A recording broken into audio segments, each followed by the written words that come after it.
बाहर से बच्चों को संभालना, दूध लगाना, शादी बनाना, खेत पे जाना, दोपहर को रोजाना बच्चों को नहलाना, भले 8 दिन में नहाना, शाम को भी बच्चों को संभालना।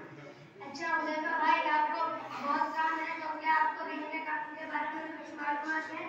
देख, मैं मुझसे दीन के बारे में मत पूछ, मैं सब जानता हूँ, मुझे सब पता है।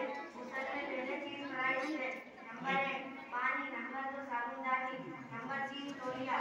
अब सब चीज का भाव बढ़ रहा है, तो 1-2 और बढ़ गए होंगे। और क्या बेटा, मुझसे पूछिए, मैं सब जानता हूँ।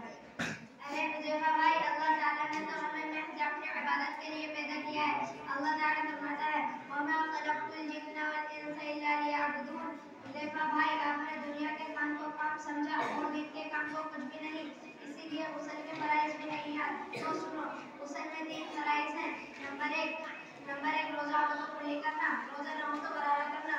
नंबर 2 नाक की तरफ अभी तक पानी पहुंचाना। नंबर 3 पूरे बदन में इस तरह पानी बहाना कि एक बार बराबर 20 बार नहाना है। अगर रह गया तो गुस्ल ना होगा। माशाअल्लाह भाई, आपने मुझे गुस्ल के फराइज तो बता ही दिए, लेकिन ये नमाज से पहले जो हाथ मुंह धोते हैं वो क्या भला है? अरे हुज़ैफा भाई, इसको वुज़ू कहते हैं। वुज़ू नमाज की कुंजी है, बगैर वुज़ू के नमाज नहीं होती। और वुज़ू में 4 फराइज हैं। नंबर 1 पेशानी के बालों से थोड़ी के नीचे तक, एक कान किलो से दूसरे कान किलो तक पूरा चेहरा धोना। नंबर 2 दोनों हाथ धोने समेत धोना।